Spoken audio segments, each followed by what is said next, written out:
Guys, good Thursday afternoon. I'm Jerry Miller, and welcome to the I Love CVille Show. We are live in Charlottesville, the Commonwealth, the country, and the world on the I Love CVille Network.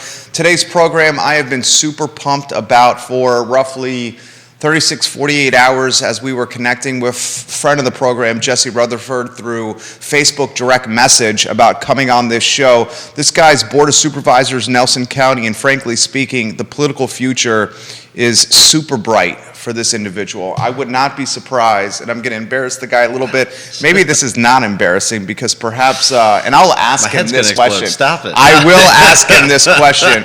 What is the long-term political goal for this guy? I would not be surprised if you see state delegate in the near future. I would not be surprised if you see a push a few years down the road for Congress. On Jesse Rutherford's docket. So get ready to rock and roll with Jay Rutherford on the program. We'll welcome him to the show in a matter of moments. Before we do, tomorrow we have the newest restaurateur opening up a restaurant in Charlottesville, Cassandra Rodriguez. She's opening up Vegan Comforts Soul Food on the, I believe it's in Fifeville. She'll join us tomorrow.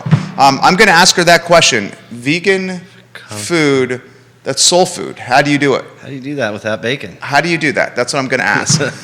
So Judah Wickhauer is our director. Let's go to the two-shot, and let's welcome Jesse Rutherford to the program. Cade Gravitt. Gravitt, I hope I'm getting your last name right. She says Virginia loves Jesse Rutherford. If you'd like to give him props, if you'd like to ask him questions, you can even challenge us as long as it's respectful. Put it in the feed, and we will relay it live on air. Dude, you got a hell of a lot of people watching you on this show. First, good afternoon. How are you, my friend? Hi, just starting to have fun, apparently. Yeah? Get ready. I mean, I just walked in, and you're complimenting me. I'm not used to that. Appreciate that, of course. Yeah. It's always a pleasure to be here and interact and talk about the issues and the things that we got to work on, both in Nelson and as a region. So here's what I'd like to do. Thank you for coming first. Absolutely. Every time you're on the show, whether it's this show or Real Talk, I feel like the conversation and the commentary is engaging and stimulating and informative and entertaining. You're an evangelist for Nelson. You're a board of supervisor. You're a business owner. You're a builder. You're a licensed realtor. You're a landlord. You got a lot of caps you're wearing literally and figuratively right now. Sure, of course. I want to talk, the whole premise of this interview, A, is how is Nelson County in such a phenomenal financial position? Mm-hmm. B, how are you utilizing that financial position as an advantageous point for citizens in Nelson County? Sure. C, the future for Nelson moving forward from capital improvements, from school updates or reconfiguration, from making the community better. Right. And even more importantly, as someone who lives in Albemarle County and someone who does business in the city of Charlottesville, how we could get jurisdictions that are essentially adjacent to Nelson to embody the mindset that your jurisdiction is doing. So first, put in perspective, if you could, Nelson County's financial position and what it's doing. Absolutely. Obviously, as I've said on the show prior, we are in a very nice financial position. We have a very healthy slush fund that's been made over the course of the last 30, 40 years. That's been added to. It's always important for government to have that in the event of some level of crisis. As you remember, when COVID first hit, one of the first things we did was waive some personal property taxes for folks because we had no idea what the impact was going to be. And that's what that was made to do, take care of the people of Nelson. And furthermore in that, one thing that responsibility, and as we have been fiscally responsible in checking expenses, making sure that we're not grossly, especially at least in my term, is making sure that the taxpayers getting their dollars value. That's a very important thing, which we'll touch on when it comes to capital improvements, the future of Nelson, talking about sports facilities, a swimming pool, and so many other things. What got us to this point was, years and years of board's fiscal responsibility, making sure that the dollars and cents are counted, and making sure that, we're not overstretching our means. We see that all too often around, where people overstretch their means, and then 2 years later, when a catastrophe strikes, they're going straight to the taxpayer in hard times and reaching their hand out, saying, right here. you're going to add to this coffer because we already committed these expenses, as opposed to going at it from a responsible means, and that is looking in planning. You kind of have to plan for hard times. You should never go into it assuming things will always be as good as it is today. It won't be. That's just a reality. And Nelson County, I'm proud that our board in the last couple terms have been, and years, have been in that mindset of being cautious of the future. Which brings into the next thing about how do we create value for our Nelson County citizens. And Which you're doing. Yes, and which we, one of those big pushes, my number one push was getting universal internet connection, fiber speed, to every household in Nelson County, which the deal's been done. It's a matter of getting the rest of the infrastructure built out, and there's countless of people in Nelson County who have it. And I know there's some of you listening right now, it's not at your house, and I'm excited to hear about where we don't have it yet. And I'd love to help coordinate any conversations about how it's getting to you, and hopefully sooner. And as you know, we had recently achieved a good deal with Firefly in making sure that happens over the next year, that all the infrastructure build out is done within the next year. So it's very exciting. So that's one big push. But the next thing is, like, how is it that the Nelson County resident can continue to have future generations want to live here? And create, and what that might mean is obviously looking at, affordable housing. How is it that can exist? Also on top of that, what things do we have available to our children? There are countless comments that I get all the time. There's nothing to do for our youth. And I absolutely agree with that, especially if you're coming from a household that might not be of an affluent situation. It's really hard to participate in certain travel sports when, mom and dad work on the weekends or night shift, and you might not have a neighbor. So how is it that we can create, more activities for our youth? And which leads me to the next comment. Nelson County is looking to do a sports rec facility or fields in some combination. That's a fact. We've advertised it. We're not quite at any point where we're deciding on dollars and cents and what that might look like, but we are looking to do that and try to make a decision within the next 6 to 8 months, I think, in how we implement a Nelson County public pool, or how we implement a Nelson County rec facility and create more opportunity for our youth to participate in sports things, and also live a healthier lifestyle for our community as well. That's one thing we want to emphasize. So, how is it that we do that? And looking forward, I look forward in the next 8 months, hopefully we're going to have a lot more answers on what we're going to be doing specifically. Dean Paul Wallace giving you some props on the feed right now. You got Noah J. Davis giving you an encouragement to run for higher office. R.W. Maui has got a question about upgraded athletic facilities. Sure. We'll get to that. Cade Gravitt, again, giving you props on the feed as we speak. Galen Creekmore watching the program. Right. I count on the heat map 13 various zip codes watching. Kevin Higgins, the king of Greenwood, has got a comment about Nelson County. Vanessa Parkhill, the queen of Earlysville, has some props for you. So let's talk nitty gritty. Ready.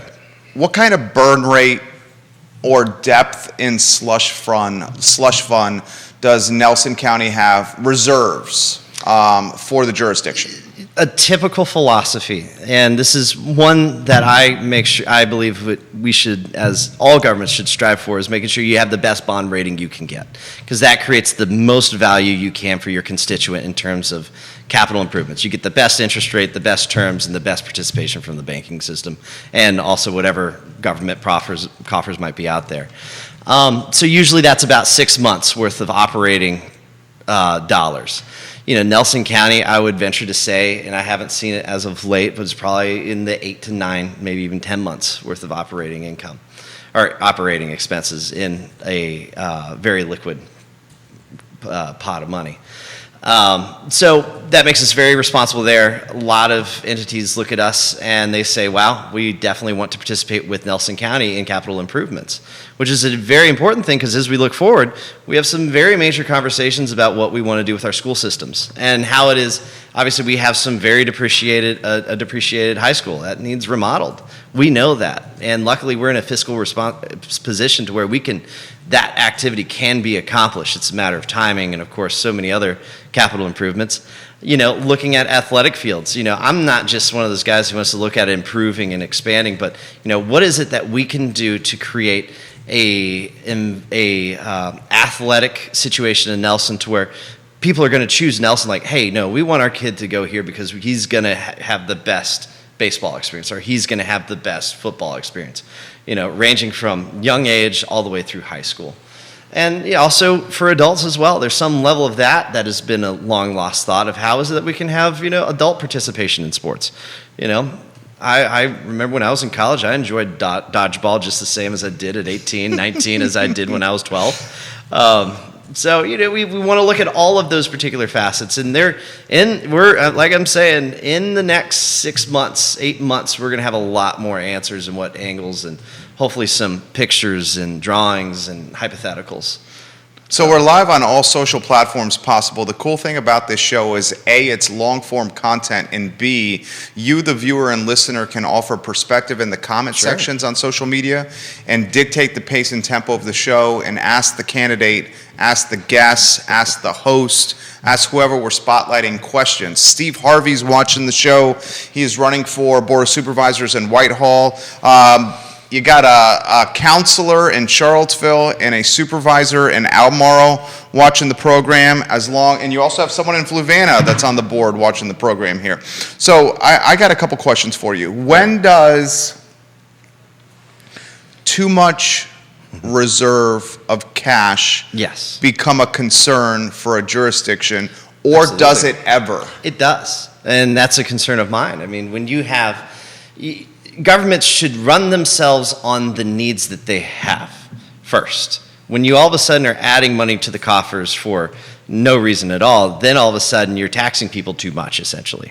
You, as a government, should choose what that dollar, making sure you're meeting that best bond rating. I think that's something you should strive for. It might not be this year, but in the next 10 years, you should be striving for it. But when all of a sudden you're looking at yourself asking for whatever it might mean, and you realize you have this huge coffer and you're not utilizing that to benefit your dollar value that you're receiving from your constituent, you're not doing your constituent a favor. You're looking at your constituent saying, not only are we going to keep the slush fund for maybe some whatever spending that they might disagree with, we're also going to ask you for more money to contribute on top of that. And it creates a very, very distressful precedent in your community when you start doing that. And I will say, 9 times out of 10, when you start doing that, the groups that usually get impacted the most are those of a lower income bracket.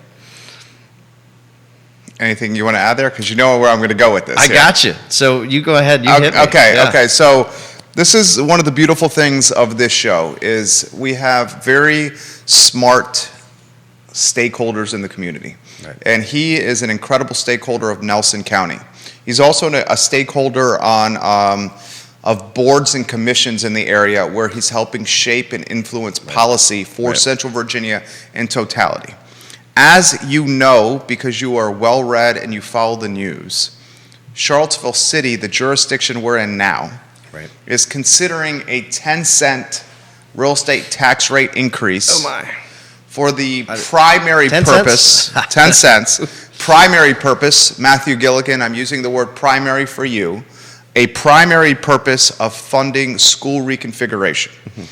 The concern I have as someone who's financially, fiscally conservative, socially liberal, and socially pertinent topics, but from a finance standpoint, fiscally conservative, the concerns I have are assessments have uptick on average 12% across the board, real estate. And historically black communities, 10th and Page and Orangedale, they've upticked 20%. Wow. I'm also concerned, as you are, that inflation is trending at over 7% now. Yep. I'm concerned about a Ukrainian-Russian war that undoubtedly is going to drive an uptick oil prices, which is going to mean the pain at the pump will be much more severe for us as we fill our car tanks, truck tanks. I'm very concerned about personal property taxes with the used car market and used truck market going through the roof. Yeah. So now, Todd Driver, who is the charge of taxes and assessments in the city of Charlottesville, he's going to have to start doing assessments on personal property taxes associated to market value. And market value on our cars, used and new, are now higher than ever, Yep. which means we're going to pay the jurisdiction more than More ever. money. Yep. So, dude, we're getting hit with inflation, we're getting hit with assessments, we're getting hit with gas, Yep. groceries, we're getting hit with used car bills with the jurisdiction, and now they're talking about a 10-cent real estate tax rate Right. increase? Can you help me make some sense of this? Sure. Well, and first and foremost, as my position is, I have the interest of the region's success. You do. And because, again, I've said this before, when our metropolis areas catch a cold, then we're getting the flu. Because whatever your issues are will trickle into other counties in some situations, especially as it relates to housing and so many other things, and what businesses are successful in the metropolis area, because many of the outlying counties provide jobs to those, or employment to them.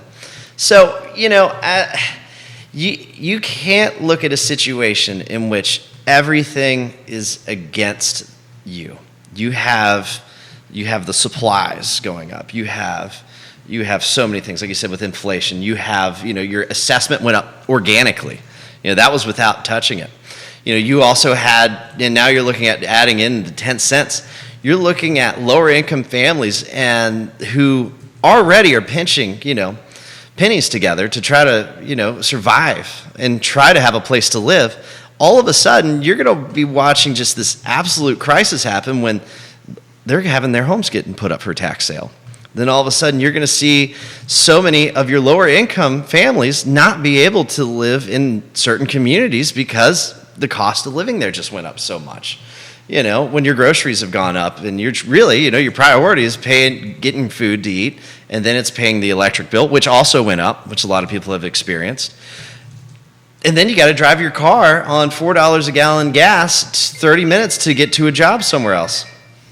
So it's a really, really tough environment. And when you do that, again, the biggest group that's going to suffer is our lower income demographics. Like, God bless them. I mean, it's very difficult to see that happen. And I will say, I'm also an advocate for the improvement of schools and how we do that. But, sometimes you can't get everything you want the first time around. And you have to look at the situation and see what phases you can do or what transitions you can do. Janice Boyce Trevelyan has a slight correction for you. Okay. Not just low-income people, but retired people. Oh, absolutely. And kids just starting out that are looking to buy and purchase homes. If you're coming out of college and you're in this particular situation, good luck. If you are in the first-time home buyer market and looking to purchase a home for the first time, you're looking to start a family, you're looking to get some generational wealth going, your back is against the wall, Yep. and the outcome has never been more arduous. Neil Williamson, we'll get to your comments on Twitter, comments on LinkedIn we will get to, Spotify, iTunes, YouTube, and Apple Podcasts. We will get to these comments here in a matter of moments. So how did a jurisdiction like this that has significantly more rooftops than Nelson? Right. And the assessments went up, and I'm sure that's $1 million and just millions of dollars of value just off of the assessment. I would say millions of Millions, dollars. plural. Yeah, Yeah. 12% plus across the city is Right. millions plural. Yeah. Has the University of Virginia, Right. has rooftops, Yep. is the epicenter of employment for Central Virginia, the region in totality. Right. How did we get into a position like this, Charlottesville? Somebody needs to be watching their expenses and their budgets. I mean, clearly, I would love to see what the budget year to year over the last 10 years has increased and where those increases took place. I mean, obviously, revenues have gone up dramatically in the last 10 years. I think that's overall a fair statement to say. Even over COVID, they probably still went up. But looking at this situation, you just can't all of a sudden take your entire wish list and throw it on the table and say, we want to accomplish all of this. How do you And then pass it on to the constituent. you're a board of supervisor, how do you balance capital improvement needs or capital improvement wish lists? Sure. Like a capital improvement undoubtedly is school reconfiguration. Sure. A capital improvement in Nelson undoubtedly is an athletic facility. Sure. I mean, you got RW, I promise you I'd get this on air. You got RW Maui asking this, and then I'll Sure. relay it into my perspective here. RW Maui says, Nelson County has the least upgraded athletic facility in our district and region. What do we have to do in order to get lights on our baseball field in Nelson? Once again, we are the only site in the Dogwood district and region that does not have lights or an upgraded facility. We do not have a senior level athletic baseball field where 90% of the other schools do, and approximately $350,000 to $400,000 is the last quote we have for capital improvements on lights. So here's a citizen Sure. that is asking for a capital improvement. Right. We have other citizens that are asking for capital improvements associated with roads, associated with fiber, associated with school structures. Right. It's the same plight, precarious plight, if you may, the city is in, Right. and that Albemarle County is soon to face. Yeah. How do you as a supervisor balance the Christmas wish list of citizens? Sure. And some of those, I will say, his comment about the lights, that has been on the Board of Supervisor wish list for, I think, over a decade. I mean, it's not the first time I've heard it. Sadly, sometimes when you get into the discussion, it just accidentally gets to the bottom of the barrel after you have three other big things. And that's a serious thing, RW. Like, I've been an advocate for those lights. It just hasn't really been a talking point, and that's something that I hope the school board brings up in the next year. How is it we can do that? And that probably will be looked at with a bigger plan for the athletic facility that we're talking about. But how is it that you balance that wish list? Is you have to prioritize what is the must. You have to ask yourselves which things are the most important. One of the most important things we knew was for our citizens to be connected to the internet. I think we can all agree that was one of the biggest priorities because it's very difficult to have a job. It's very difficult to get an education. That played into so many of those different pieces of your life. Then you work yourself down from there. Then you're like, okay, what programs is it that we can participate in that will help, whether that's alleviate burdens or help enable more opportunity for people in your community.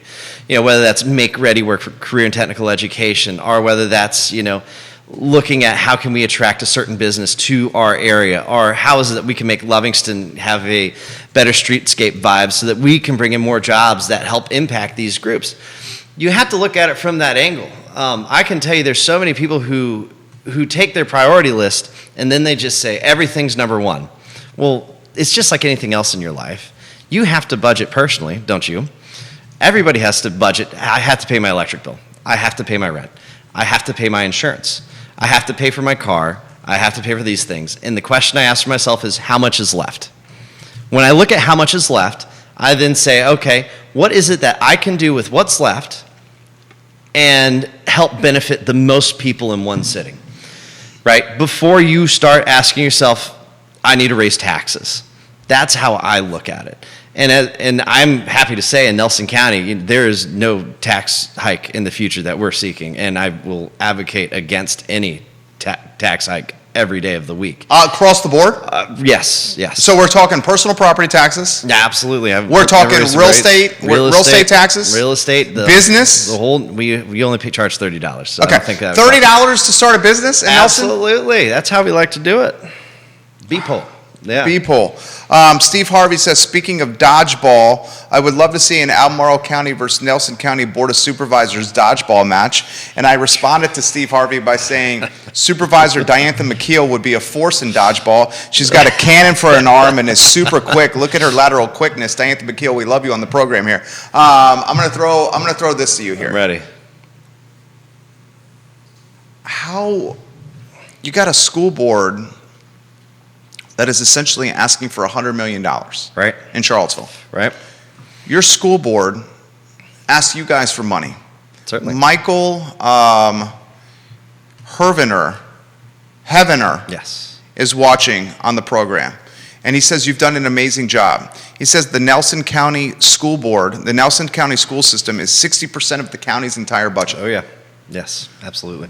So how the heck do you balance a school system that's 60% of the municipality's budget that asks for more and more and more, right, and explain to the school system that if you continue asking for more, it's going to put more tax burden on residents. Exactly. Which is going to impact the folks on the financial margin, Right. potentially gentrifying them out of Nelson, Yep. which will basically not end up serving the people we're trying to serve today, Exactly. tomorrow. Exactly. How do you explain that? So when you look at your school board, one very important thing that you have to talk about for yourself is where is it that you can create revenue without raising taxes? That number one thing is bringing more kids into your school system. And I say that because the state's contribution to the school system. Explain that, layman's terms. So real simple, for every head, and what we do is I think it's the average daily count of pupils in your school system. The state contributes a certain amount. And I believe so does the federal government as well. And over the course of several years, we've watched Nelson County, I think we've lost, there's like at least 250, 300 pupils, close to 10% of our school system That's population. a lot. That's huge. Yeah. And so, let's just say $10,000 on 200 kids. That's a lot of money. That's a lot of money to not be generating. So you have to ask yourself, what is the future of your school system? How is it that you're branding yourself to attract more students, maintain what you have? Because you have to keep in mind, if you lose students, that means classrooms not necessarily are all the way empty, but they're getting less and less. So how is it that you balance those things? Now, the job of those expenses is directly with the school board. So the Board of Supervisors do not dictate exactly what they can do with their dollars and cents and pennies. However, we can look at the school board and say, hey, we got to ask ourselves some very difficult questions. We lost 10% of our school population. We're probably going to lose another 10% in the next several years. Is the birth rate going up? Are we getting young families into Nelson County?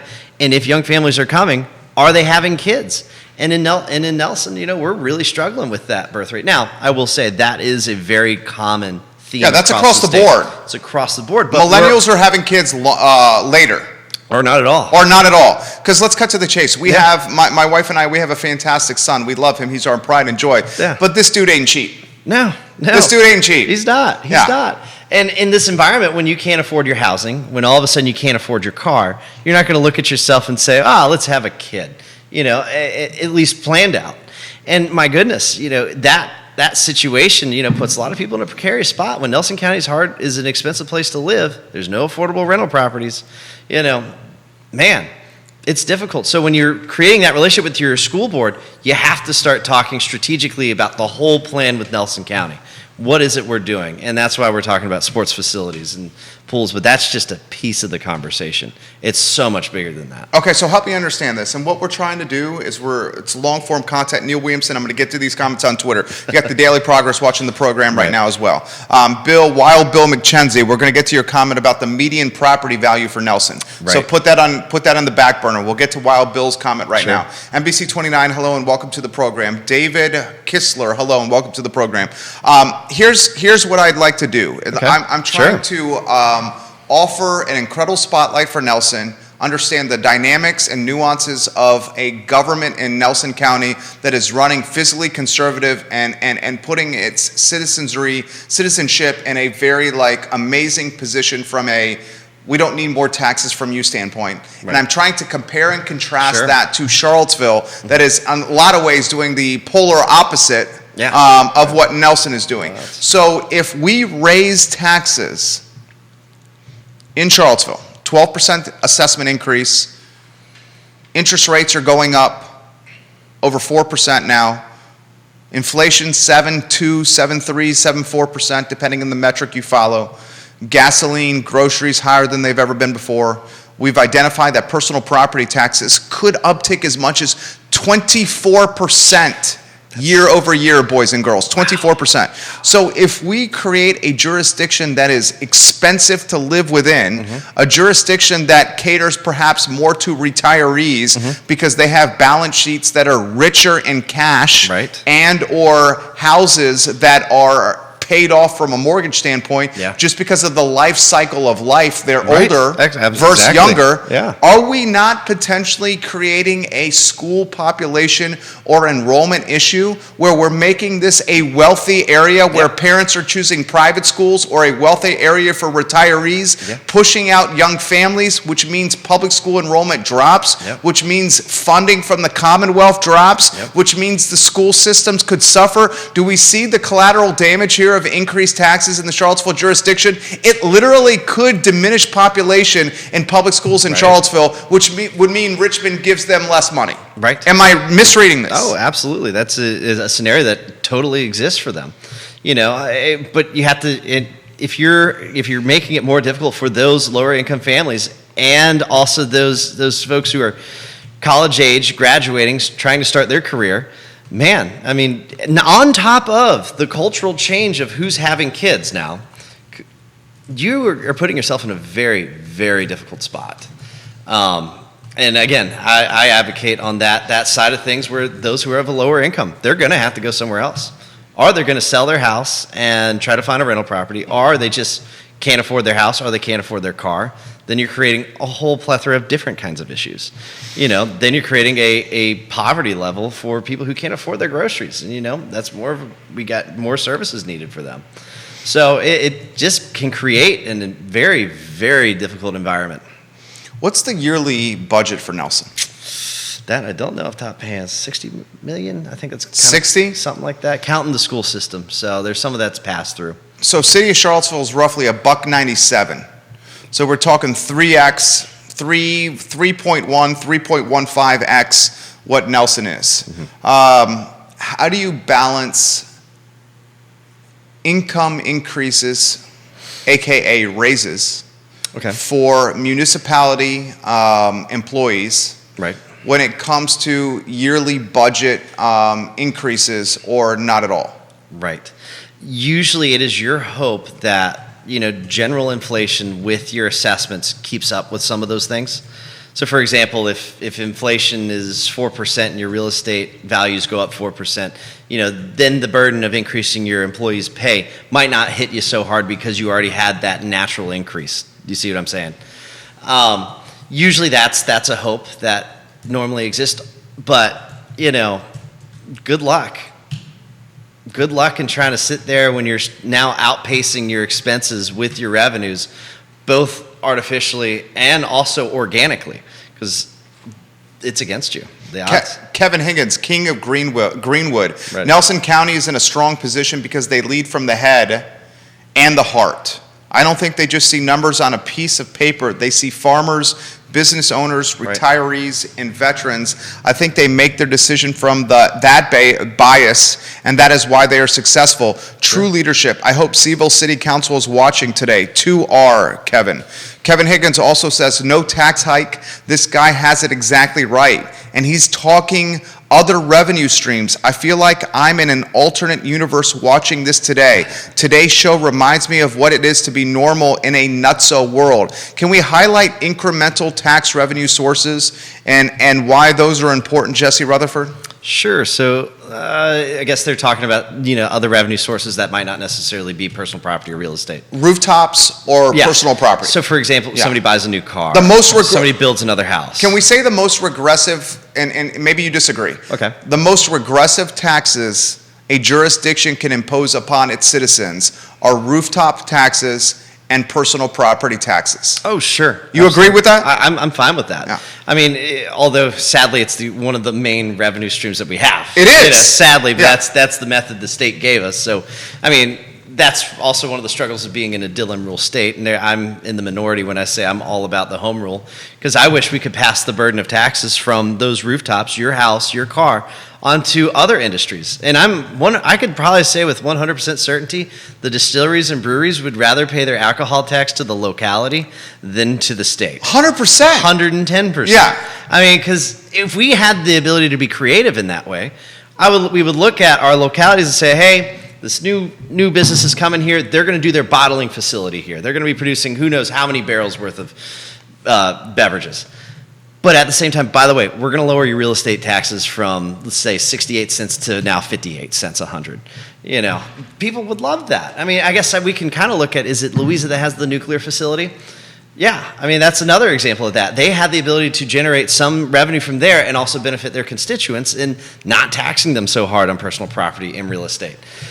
So, no, I'm right there with you. So I want to highlight this. We share similar ideologies. One of the reasons I am running for Albemarle County Board of Supervisors is a platform and ideology associated with considering folks in the county and the limited disposable income they have in their accounts, and figuring out a way to keep more money in the hands and the accounts of residents of Albemarle.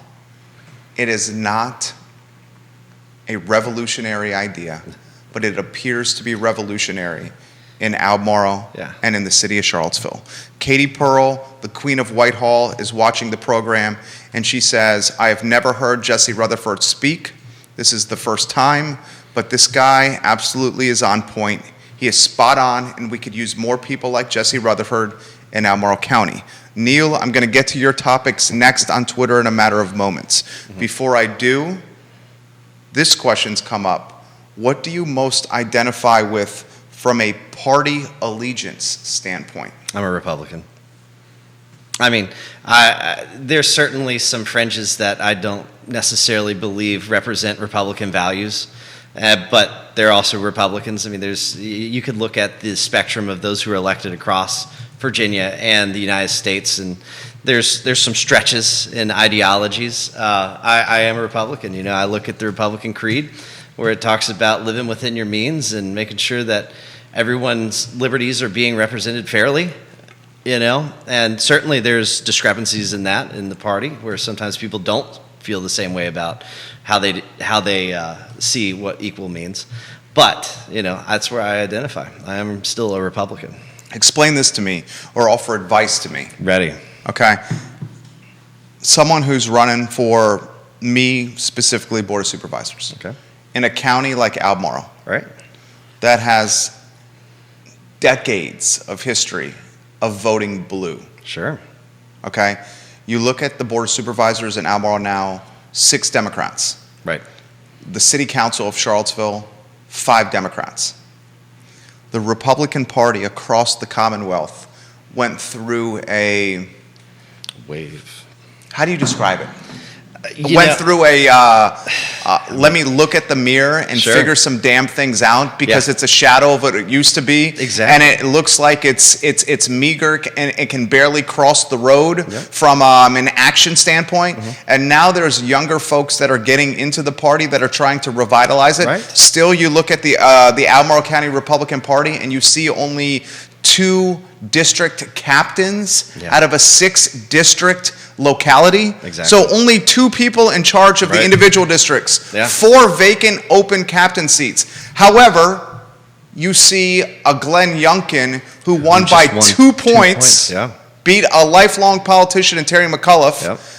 Do you see midterms as being a new wave of different ideologies for Republican voters? Yes. I mean, the Republican one, I think you've seen in the last 4 to 8 years is a change of ideology again. Virginia is a unique state in that you have that suburban Republican a lot more in your metropolis areas, like surrounding Richmond and Northern Virginia. And Glenn Youngkin resembles a lot of folks who are kind of sitting there in the middle of trying to figure out where they're talking about their constitutional rights, but also they're not going to very extremes and polarizing comments. Where they saw Glenn Youngkin, they said, this is our guy. This is the guy who's going to be representing the household that everyone's talking about. Remember how I talked about when we budget, you run through all the most important things, and then when you get to the bottom, you say, well, what can I do with the rest? Or should I do anything with the rest? And you're seeing so many more young people start getting involved in the Republican Party because they're seeing the lies that they were fed. In terms of, hey, if you got to get this for free, you got to get this for free and this for free. Because you can't do that without one of 2 things, lowering your expenses or increasing your revenue. How do you increase your revenue? Raising taxes. What have you seen coming out of more liberal ideologies? Raising taxes everywhere on everyone. And you're watching those who suffer the most are not affluent demographics. It is, like you said, those who are of a income that isn't changing year over year, your retirees, and your lower income folks. There's some social stuff there that obviously Republicans will continue to duke out for a little bit while, but the future of Republicanism is going to be very different in the next 4 to 8 years as demographics shift, as you see leadership shift. Now, you're probably not an active member of the Republican Party, but over the next 4 to 8 years, I have fairly good certainty you're going to see a huge young demographic infiltrate the Republican Party. Why, as someone who is, you're a stakeholder in the Republican Party, why do you believe, or why do you strategize with others that the party is so meager in Albemarle and Charlottesville City? So, I would say, you're basically saying that, those of a conservative conversation don't want to talk about them or participate in those communities. And/or can't win. The last Republican on the Board of Supervisors, That's a good question. I think it was Ken Boyd. Wow, that was back in We're talking nearly 20 years ago. Yeah, that's what I The thought. last Republican on the City Council of Charlottesville was Rob Schilling. Yeah. We're talking 17 years ago. 17 years ago. So we're talking a generation, Jesse. It's a generation. It's a whole generation. And there's one piece there that we also kind of have to start overcoming is the urban-rural divide. I mean, you're seeing that polarization also in your rural communities where you have where those of a left-leaning conversation less and less every year and starting to go into the right side of the pendulum. Why is it that we're not getting into that urban conversation is I would say we're just now getting started. After Glenn Youngkin's victory and shredding the margin in so many of the suburban areas of the state, you're going to see it happen. You're going to start seeing it, especially over the next 4 to 8 years. I mean, the Democrats didn't take over Albemarle in a year necessarily. It was over many decades in changing of ideals and changing of culture. Why is the party so weak at Albemarle and Charlottesville? I would easily... Is that a fair statement? The party is sure. weak at Charlottesville and Albemarle? I would say those who vote conservatively is a very weak demographic, and I would say it's because they were polarized out. A lot of people just kind of realized they're like, oh wait, we're not a Republican, and you had the Trump effect too, which really impacted the Albemarle-Charlottesville area. But at the same time, you're going to have a very similar reaction over the next 48 years relative to Democrats, where they're like, we just saw all of this insane spending. We watched so many of these promises happen. For example, like I think you've said this before, or somebody, I've heard it many times, they promised us affordable housing, and it got worse. I think I posted that, and in fact, you interacted with the comment on I Love CVille. Yes. I've said numerous times on this show, affordable housing are nothing but buzzwords leveraged by politicians to assume office, and once they get in office, they choose instead to raise taxes associated with real estate, which is the opposite of creating affordable housing. Exact opposite of making affordable. Is that fair? That's completely fair. I mean, it's not affordable. So you're going to watch the reactions of people since they've tried the leadership for so long. You just wait. I'm telling you, mark my words. I'll bet you a six-pack in the next 48 years, you're going to start seeing a swing. Full Nelson or three-notch Minuteman? Well, I'm pure Nelson County. Okay, so full Nelson six-pack. Full Nelson is only. Full Nelson six-pack. Yeah. A lot of topics and questions coming in, so get ready, giddy up, here we go. Boy. Neil Williamson on Twitter. I promise you, Neil Williamson, I'm a little late in responding to these. He's the president of the Free Enterprise Forum, and Neil Williamson is A-plus people. Right. Inflation adjusted per capita operating spending increased from $2,458 in 2020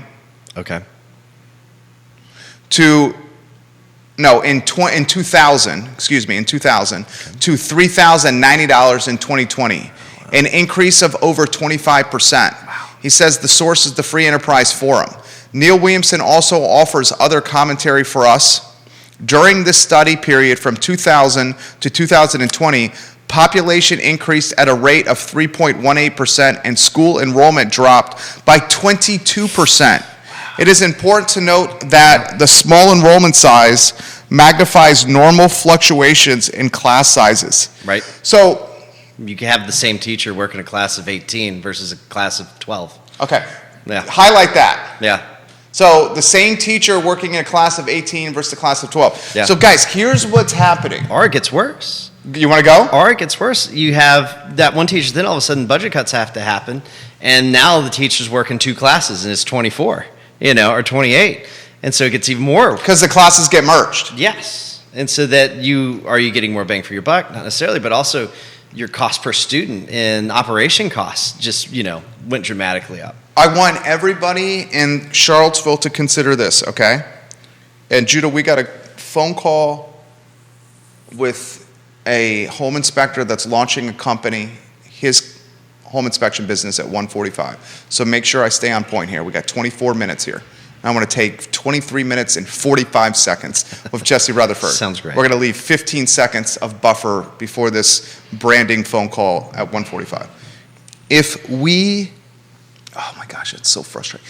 If we raise the real estate tax rate at the same time that assessments are up 12% on average across the city, at the same time that inflation is trending at 7.4%, at the same time that personal property taxes are going to uptick 24%, at the same time that bacon and groceries and milk and gasoline that's a big deal. are going to go through the roof, we are going to push younger families with children out of city limits because they can't afford to live here.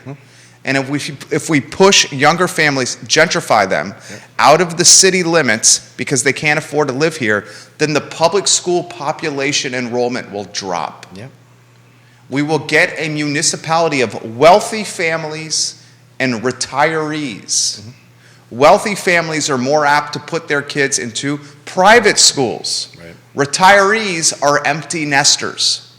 If we do this over years, the public school population will drop and they will get less money from Richmond, meaning the funding for public schools will go down, which would mean the performance of public schools will go down because there's a direct correlation to funding schools and highly performing schools. What am I missing here?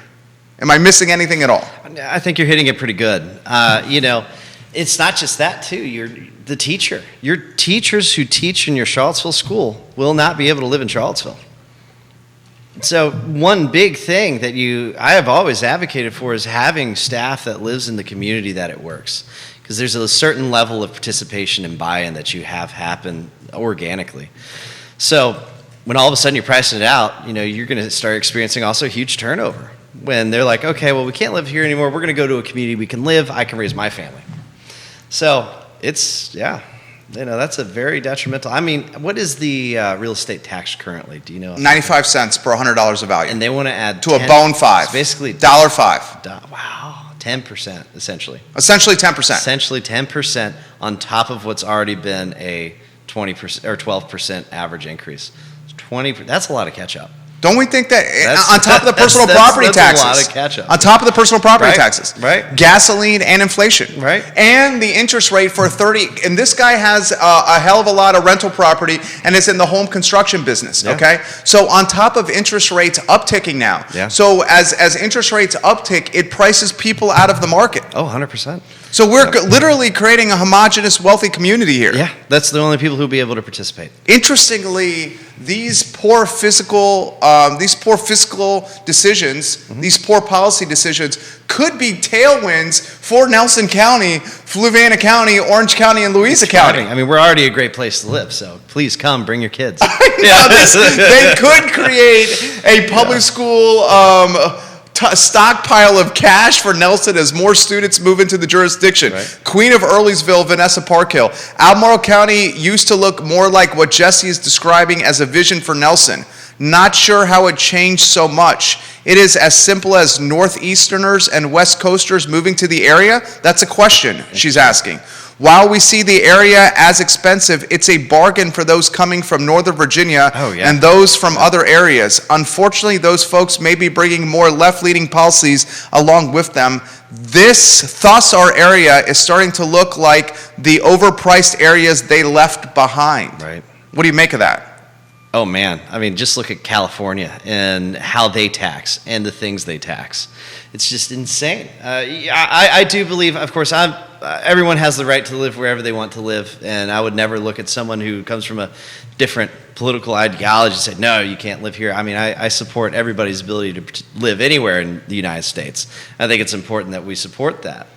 But at the same time, is you can't expect the ideals of certain municipalities of other states and other cities. If it failed there, more than likely it's going to fail here too, and it's going to create a very similar situation. But ultimately everyone is buying into this thing. If we buy more taxes, it'll create more value for myself, whether that's a program, whether that's more dollars and cents for something. But as we've seen, it doesn't. You have the same issues, sometimes, if not, especially with affordable housing, sometimes amplified twice over with those lies. Jeannie Daniels, awesome job, Jesse Rutherford. I respond, I will mention this live on air to Jesse Rutherford. Period, enter. I just did. Jeannie Daniels. Thank you for watching the program here. Ben Butler, full Nelsons for life, watching the program. Deborah Peterson Rose, Jesse Rutherford cares about Nelson and our children. D. Mays, Jesse is an awesome person and really listens to his constituents.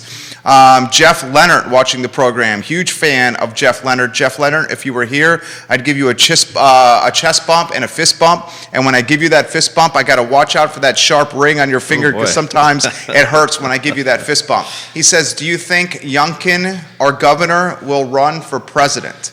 Yeah. So do I. Yeah. Oh, 100%. I mean, when you, So do I.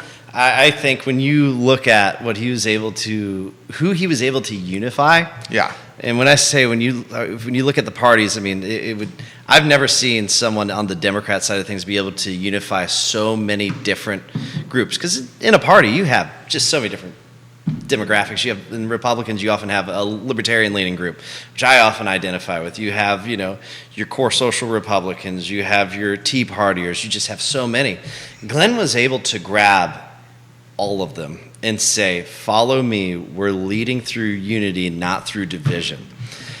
And he did it.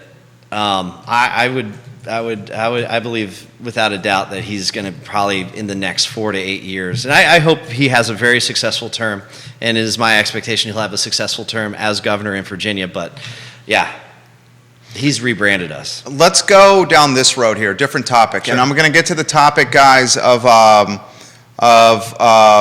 Republican Party and how it can be revitalized even more, Sure. which is freaking all over the feed right here. Wow. But home rule versus Dillon rule. Oh yeah, man, home rule every day. Okay, first what we got to do, because I don't think a lot of people understand. realize this. Yep. So we're a Dillon rule state, Right. and Right. do this at a level that is like, Okay. 9th grade level here. All right, all right. Here you Dillon are. rule, home rule. So Dillon rule is pretty simple. Let's just say someone looks at you and says gives you a list of things you're allowed to do, and then sets limits and ceilings.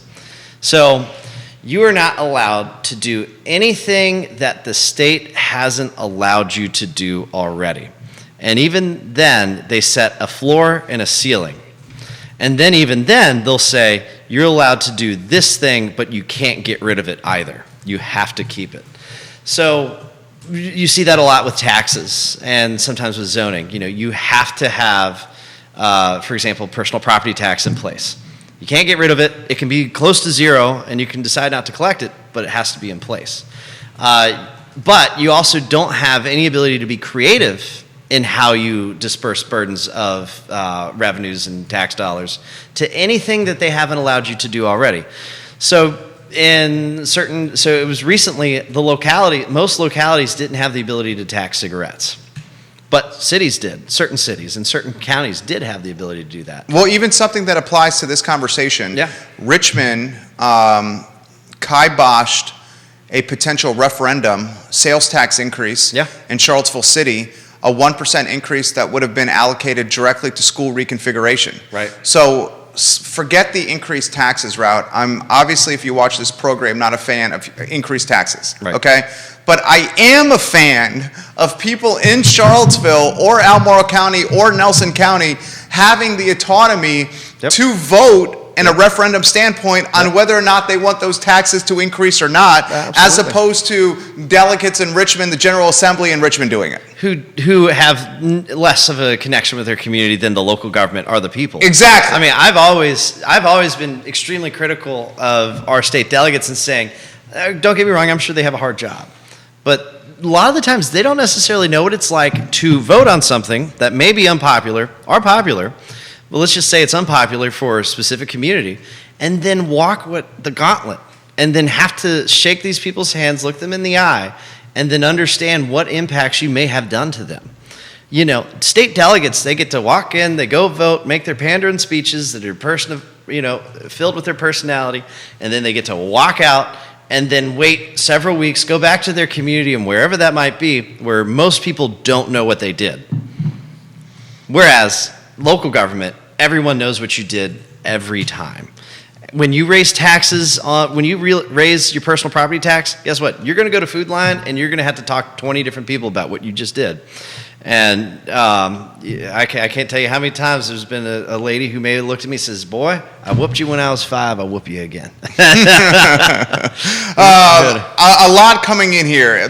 Dude, it's blowing up here. We're going to get to as many of these as possible here. The likelihood of becoming a home rule state. None. That question. Zero chance. Probably 0 chance. It's 0%. The state really loves power. Yeah. And they don't want us to have any authority over ourselves. Now, I'm not saying that you shouldn't have certain things in place that we can't modify. I mean, there's some levels of that attracts businesses to Virginia, but there's a whole lot of it that so many localities could get so creative and relieve so much burden. Okay, so I know the answer is 0%. Here's something I do not know. Okay. How would it ever become a chance to be a home rule state? Well, let's see. If we could oust 60% of our delegates and senators, because I think it's like 80% of both, if I had to guess, are probably all Dillon rule people. Okay. And there's going to be a lot of Republicans who are critical of Dillon, and Democrats as well. That's cross spectrum. And I truly think at the end of the day, it's a power thing. They don't like empowering communities to get creative with how they govern themselves. Okay, here's a question for you, very specific question. Ready. John Lowry is about to be the new chairman of the Albemarle County Republican Party. George Urban has 1 month left as chairman Okay, I didn't know. of the Albemarle County Republican Party. Welcome, John. What is the advice you would give to a John Lowry Okay. as soon to be chairman? Absolutely. The first thing you do is you have to go, one, with who's in your committee, meet them, get to know them. But two is it's expanding your committee. Go to the people who are most impacted by the local decisions of your community. And I'm saying go to your low-income communities and say, hey, this is what's happening. Do you agree with this? No, you don't. I bet not. Let me show you the other option and why we're the better option. Because truly, you can't make a major change unless you start at your grassroots. Your grassroots is the community that exists there, the community that can get you elected. It's not the fringe opinions of whatever your political leaning might be. It's not any of that. It's not what you might think of foreign policy. That's not how you win elections. How you win elections is knowing what the community wants and needs and how you can use your Republican representation and party plan and creed to get that done. What do you make of what's the word, Judah? Is it, it's sprouting, it's coming, it's gurgling, it's bubbling up, it's gaining momentum, burgeoning? The phoenix from... Burgeoning, right? Burgeoning? Okay. Burgeoning, thank you. That's a word. Judah's a wordsmith here. What do you make of the burgeoning? Don't tell me to define that. No.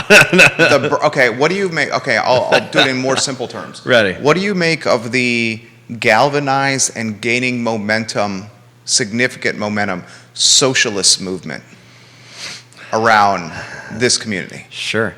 That's a statement. That's a question, but I get it.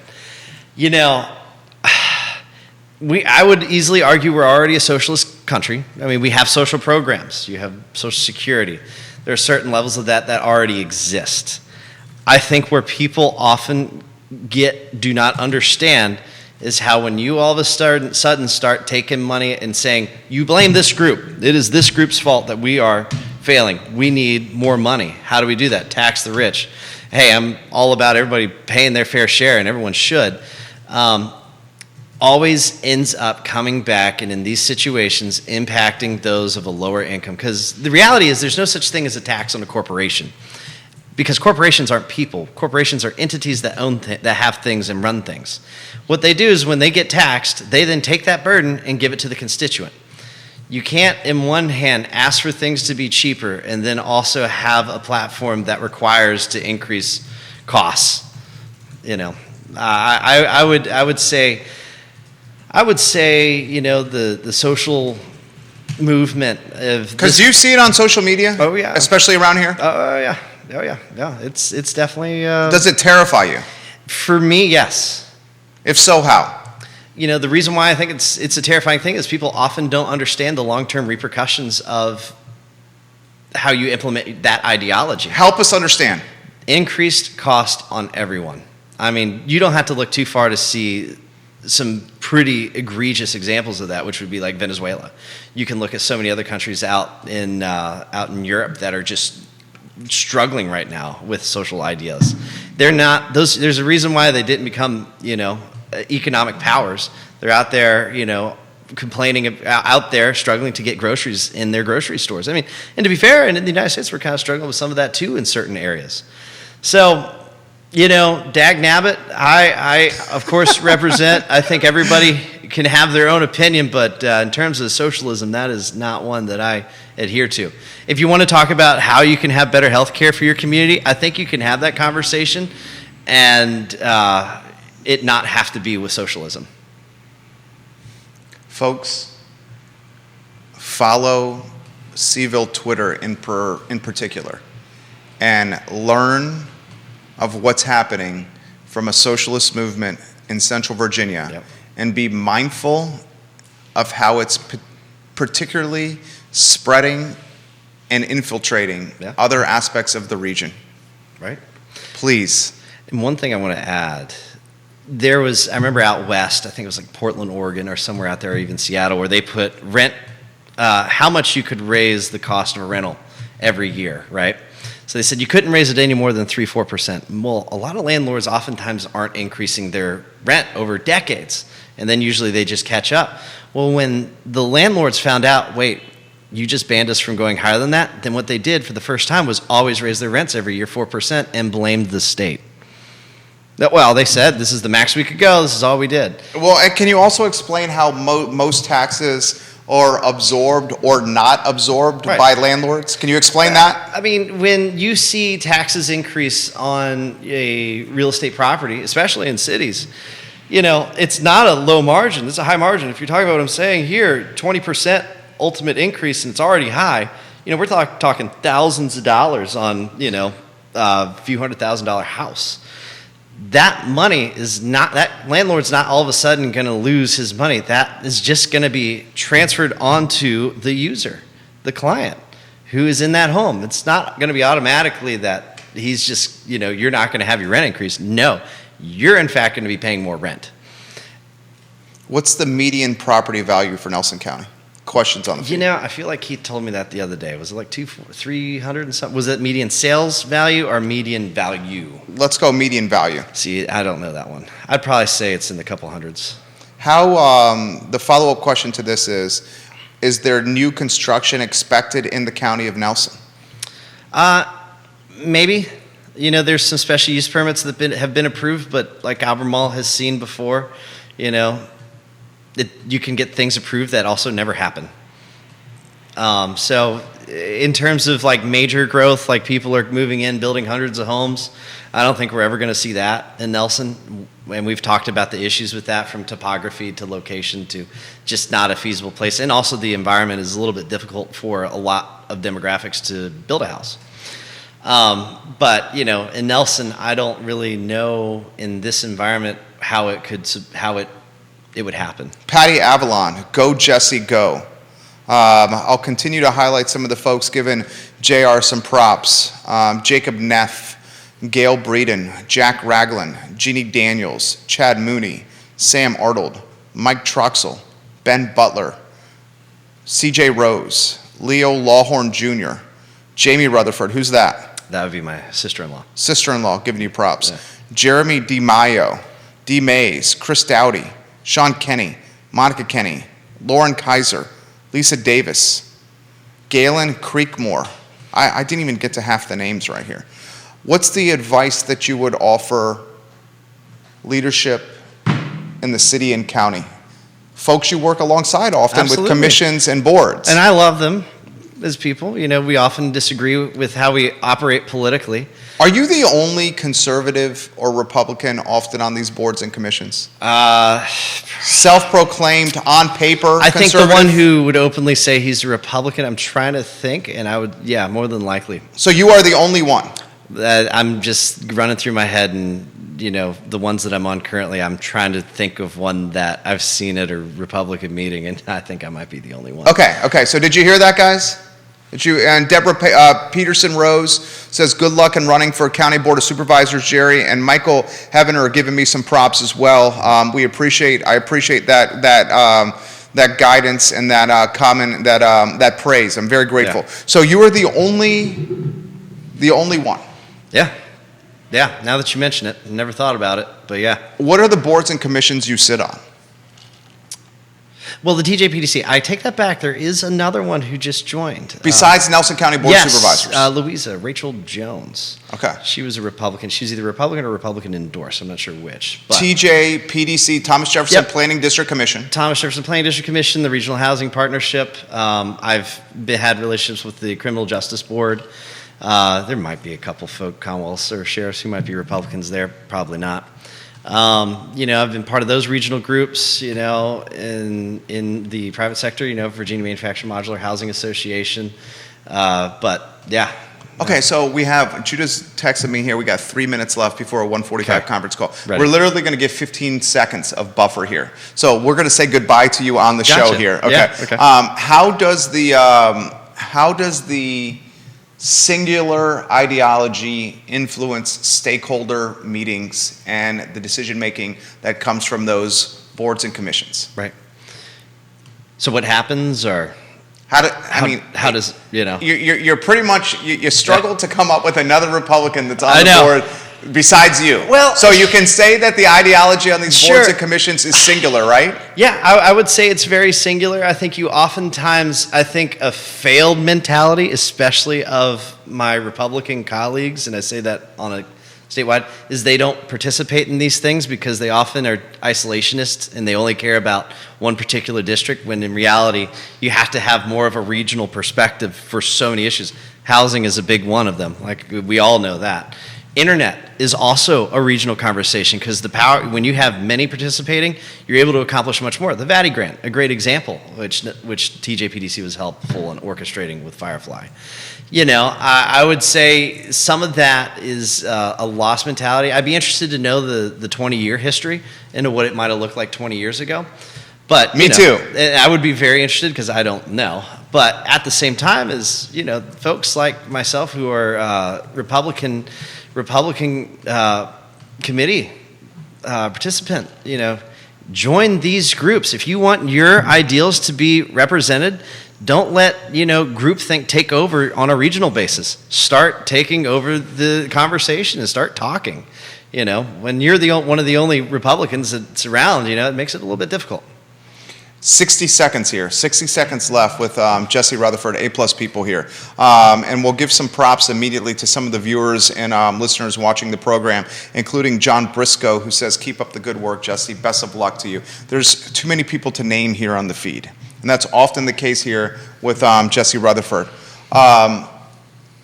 Central Virginia, the next 20 years. What are you seeing for this region? Bullish, bearish? How do you feel about the region in totality? So, and I think about this all the time, I'm bullish on our community, both because of the access to fiber internet that's coming in the next 5 to 8 years, and also, you know, the fact that in our region, we're part of several metropolis areas, the Draft, Richmond, and Charlottesville. The areas that are going to struggle the most are south of Nelson County. South side, southwest. They're going to have a very hard time taking care of the infrastructure needs of internet and also what the future of industry is going to be. I'm bullish for our region. I am actually ecstatic. Even though those ideologies might exist, I also foresee a very big change in a wave of mentality over the next 4 to 8 years as millennials and Gen Zers age.